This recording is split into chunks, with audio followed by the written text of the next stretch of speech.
Welcome, welcome, welcome. It's your girl V from Drinking Tea with V, and you are now here locked into the best place to be on a Sunday, on a fun day, any day. Have it your way. But yes, first we go fixing the curly fro, super fancy. Anyways, you know these curls tend to just go and do whatever they want. But anyway, so yeah, we fixed that. Are you ready? You ready? We ready? We ready? Ready? Ready? Ready? Ready? Anyways, let me behave. Let me stop. I've been excited, and still chill. That's a pretty much V combination. Hype, excited, chill. Anyways, that's why we have tea and coffee. But we get into that.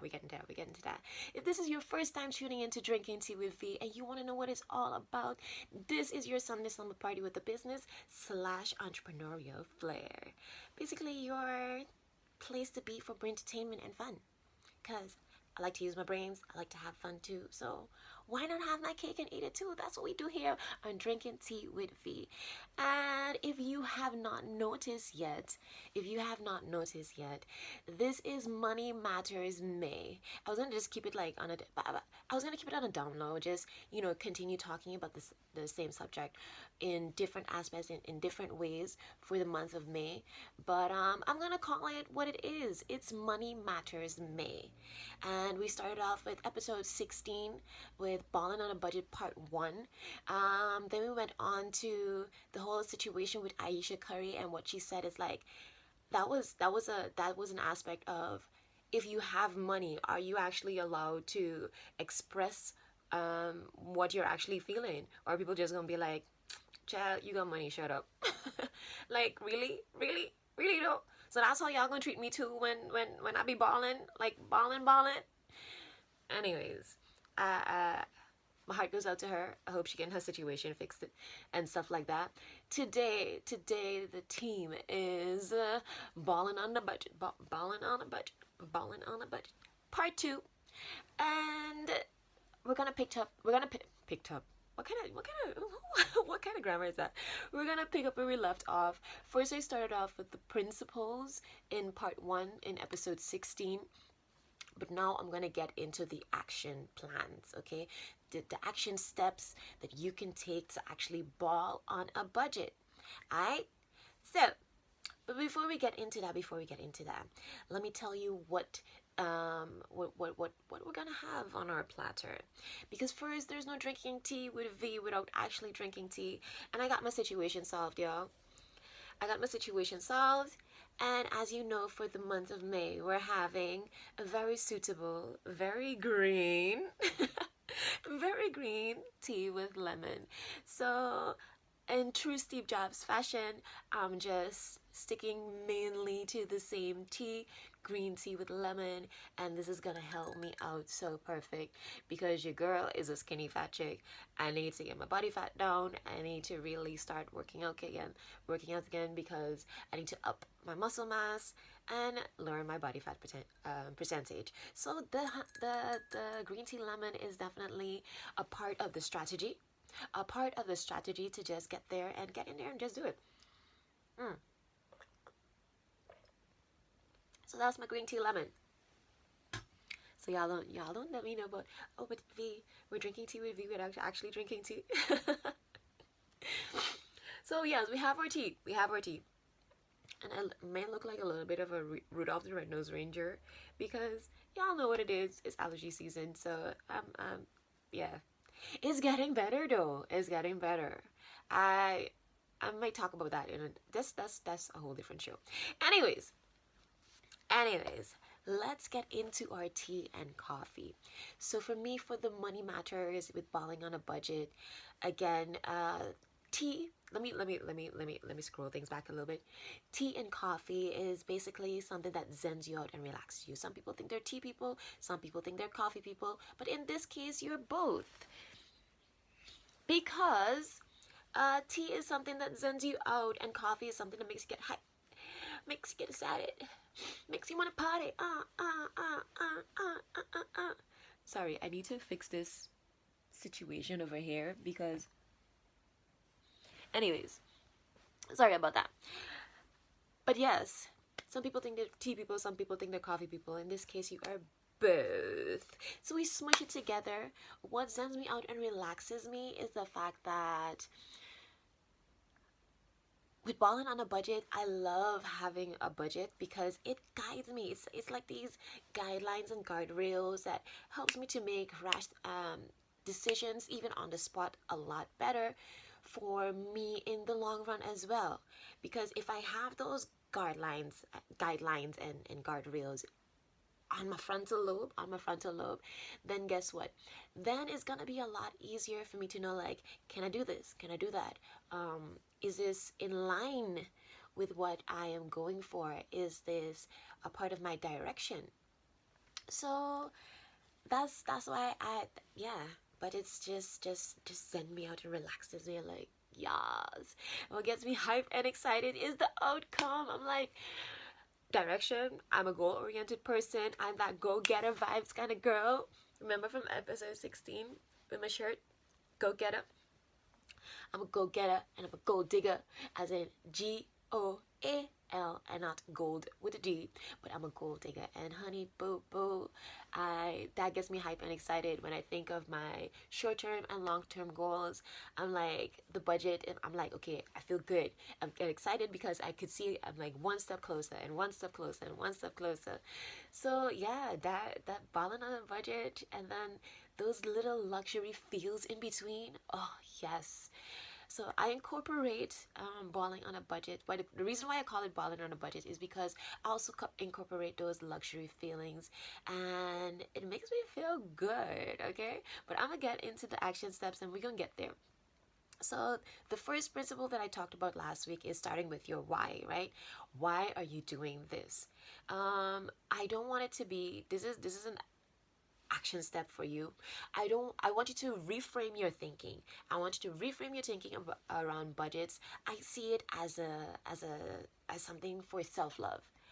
Self-love. And no, it's not just a trending thing. I really see it as an action step of self-love, because it is not about what you're taking away, but what you're actually giving to yourself. Yes, a budget is actually there to give to you. Give to you what you say you want out of this thing called life, right? So it's not only about what you're depriving yourself from, but it's what you're working towards. Um, do you wanna let's say go on a vacation? Do you wanna have spending money? Do you want to take and invest in something, whether it be, oh, I need a new couch, I need a new TV, I need a new laptop. Are you making decisions out of self-love? You know, like, this is something that I want, this is something that I need, or sometimes it's something that you need. Okay. And in that case, work towards it. Work towards it, and that's what the budget is there for. So that is action step number one. Reframe your thinking about budgets. Action step number two, reframe your rewards, because what I tend to do is, before, I used to see weekends as in, oh my goodness, I'm gonna splurge on myself for the weekend because it's weekend, I worked the whole week, and so it's time for me to just enjoy life right now. So I stepped out of that weekend type uh, mindset. I do little things throughout the whole week to make sure that I am enjoying myself. And so rethink your rewards. You don't have to do it on a weekly basis only. Do little things during the week that brings you joy, so you don't have this kind of a binge effect in the weekends, and like, oh my goodness, and then it's like something is this need that you can't even get satiated. So do that. Do little things during the week. It doesn't have to cost you any money, but just do little thing that brings you joy. Let me see. Also, what I do is, instead of, I do little things that bring me joy, but I don't do the week binging. But at the end of the month, I have things, okay, if I stick to my budget, this is gonna be my reward. And rethink your reward in the sense that it doesn't have to be something that costs you money. It doesn't necessarily have to cost you money. I'm a person, I love going on little adventures. So for me, it's all about an experience. I like experiences. Even if I pick up my bike and I go on, like, I always wanted to know like more of that area, and I like to be a tourist in my own city, and that's how I enjoy things. You need to figure out for yourself what is a reward for you that doesn't cost any money. And so um I don't live like too far away from the beach. So what I'm gonna do is, I actually haven't been there yet, not to that beach.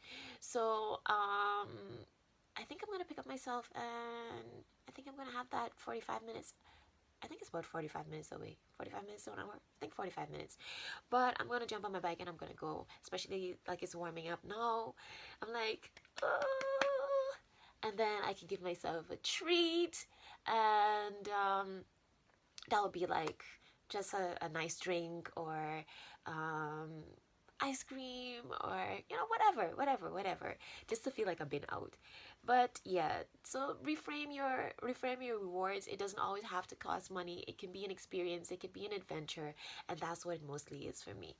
So even if I do have a treat when I go there, I would have already factored in. If I don't go by bike, I would have factored that in my traveling budget, and I would have also factored it out in my eating out budget. So it's gonna be all fine. It's gonna be all fine and dandy. And if not, if I don't want to necessarily go and splurge on an eating out budget, especially if I'm just doing it by myself, I can take along snacks from home with me, and that way I can ball on the budget, ball on the budget. Take my little blanket, my little parasol if I need to. I don't know if that's gonna work if I go on my bike though. But anyways, or maybe I could throw it in my bag. I'll figure that out. But anywho's, I could take my snacks and stuff like that, sit down and chill out, have myself a moment of self-love. But yeah, that is number two. And if you're wondering why I'm looking down, is actually I have my notes here. But for number three, if you want to ball on a budget, when you're making that list, right, know the prices of things. Don't estimate, know the prices of things. I've been talking a lot on and showing you a lot via my social media what I do to ball on a budget where it comes to food, because I love food. I'm a foodie. What I do to ball on a budget is make sure I know the prices of things. If we're talking about your overall budget, make sure you know how much your insurance is. Make sure you know how much your rent is, what you're paying for in your rent. Make sure you know when there are certain things need to be deducted for, like what are your gemeentelijke belastingen,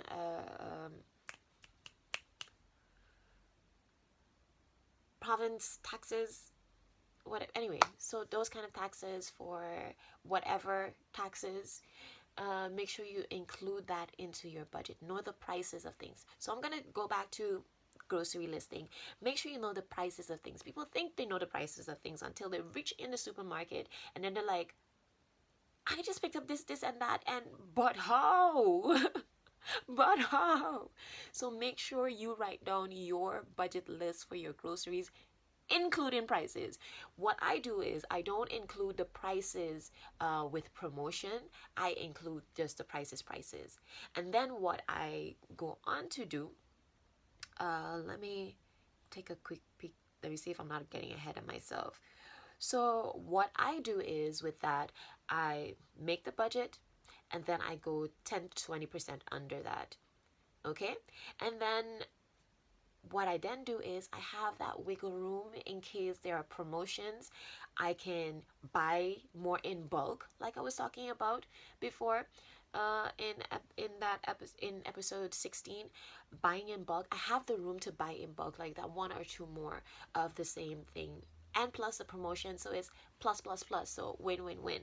All right, include the prices, and then You make your budget. If you're over, then start cutting down on things. Cutting down on things. Okay, this is what I want. This is what I need. Get the things I need, and then see where I can fit in the rest of the things that I want.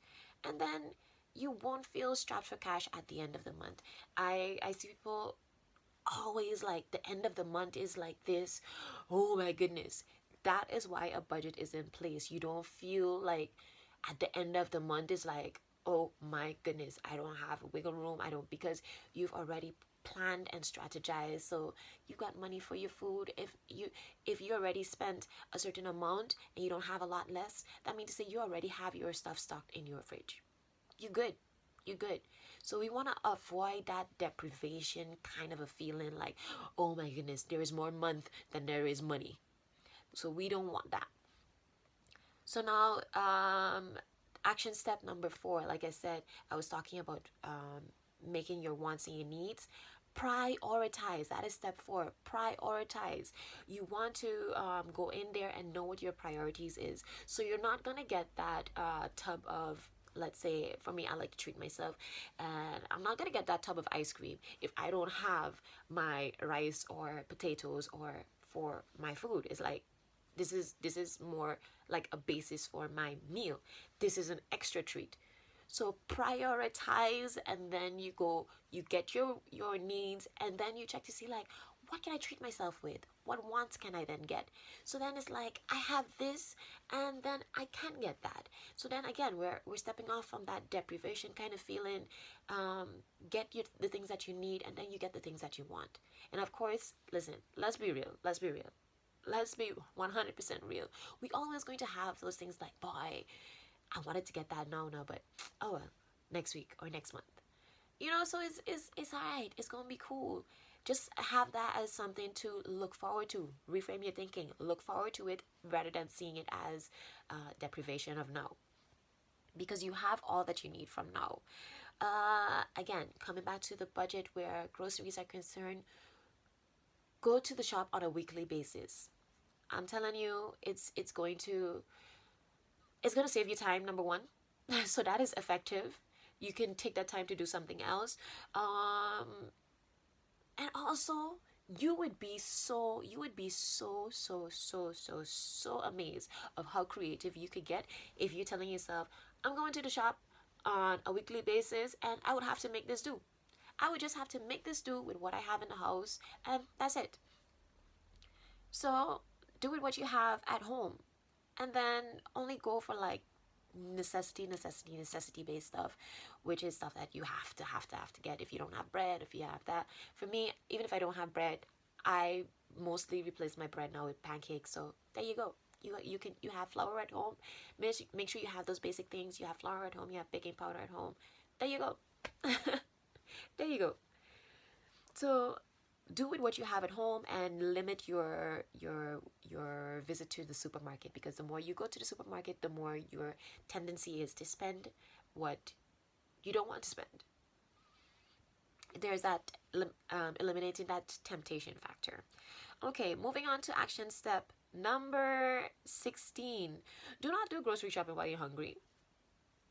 Don't do it, because your eyes is in love at that moment of time. Your body is just screaming like, feed me, and then you end up picking up a whole bunch of stuff that you don't need. It's just because you're hungry. Just know your physiology, know thyself. Do not go grocery shopping while you're hungry. Action step number 17. This is something that I am starting to get used to again. I used to do it before, but I'm starting it back again. Buy vegetables whole, and then you cut them up yourself. I am a creature of comfort. I know that. I'm a creature of comfort, and convenience is like, yeah. But what I do now is cut up vegetables myself. And with that, I do save a lot of money, because you pay more for those packaged greens. And so when I do my weekly shopping. I wash everything, I rinse everything, make sure everything has I washed with vinegar water, so then I know everything is clean, and the film of whatever residue of pesticides or whatever sprays they use to keep the vegetables or to repel insects, then I know that is off when I wash it with the vinegar and water. It breaks down those compounds and it takes them off. So I do that, and then I cut up my own vegetables. I buy them whole, cut them up. Trust me, you're gonna save a good bit of money with that. It's gonna take time, I know, and we're all about convenience, but trust me, when you do this once a week and you have your things cut up and stocked in your fridge, then it's super easy after. It's super easy after. See it as a self-love moment. It's really a zen moment. Sometimes I'll be like, oh, I don't want to, I don't want to, I don't want to. And then when I'm in there, I'm like, oh, this is actually really enjoyable. You become one with nature, become one with your food. You understand? So number 18. Number 18 is brand names. You don't have to buy brand names, I said before, right? But here's the added value to that principle.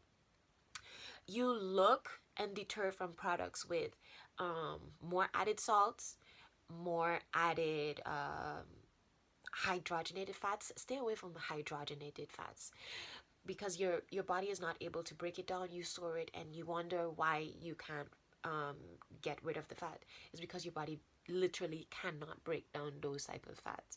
Really, it's really really hard, and some you just can't break them down.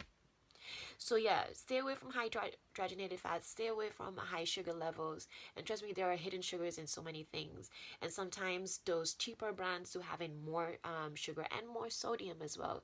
That is more salt, more sugar, more salt, more fats.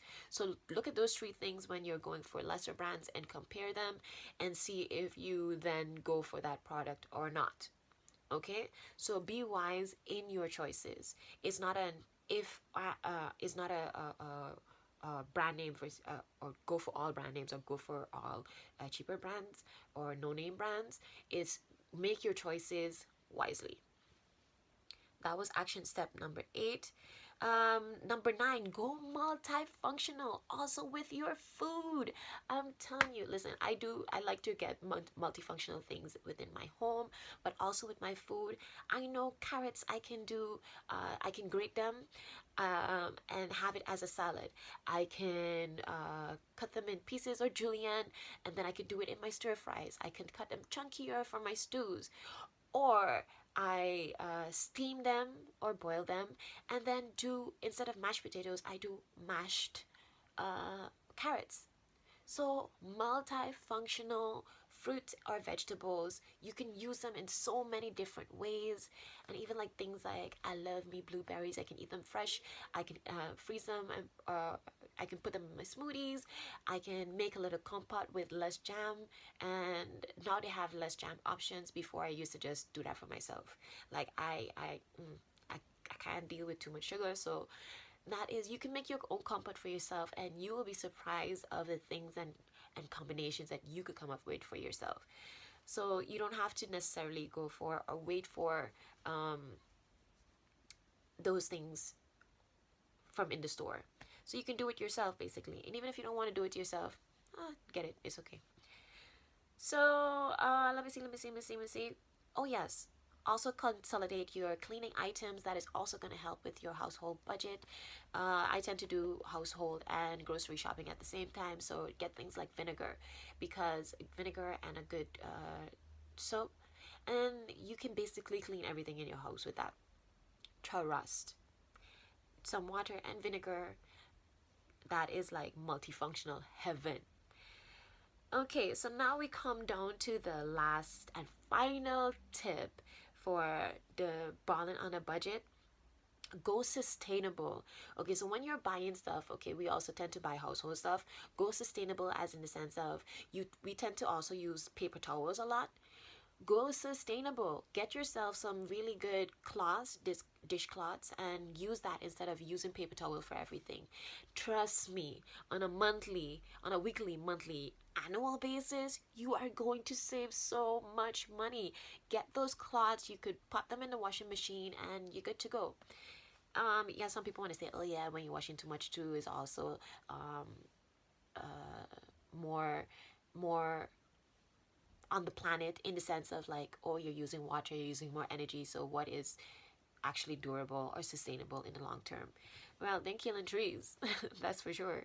So use less like paper towels. Also use less plastic forks and spoons, and so go more sustainable where that is concerned.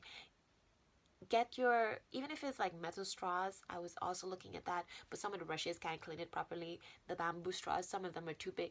But anyways, find your durable options. If you like to drink out of a straw, get yourself a sustainable straw. Use your nice cutlery.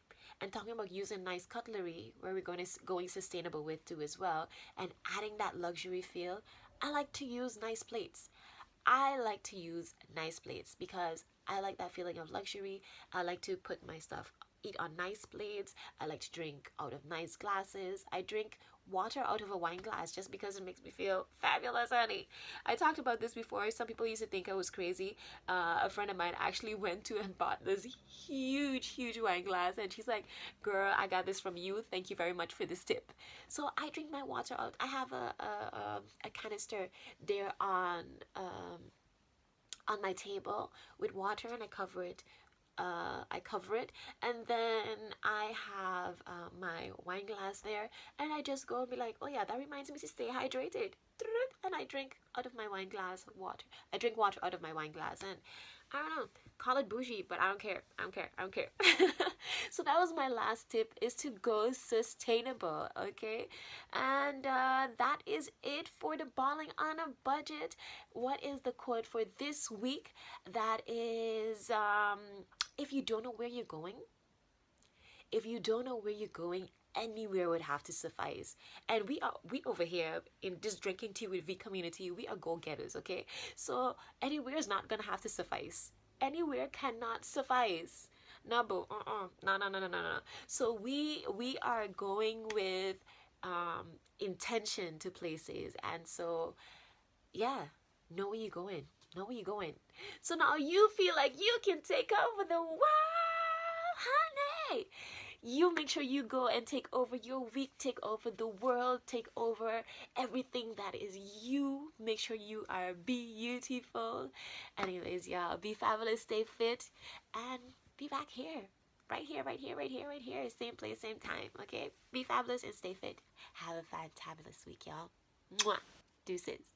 Bye.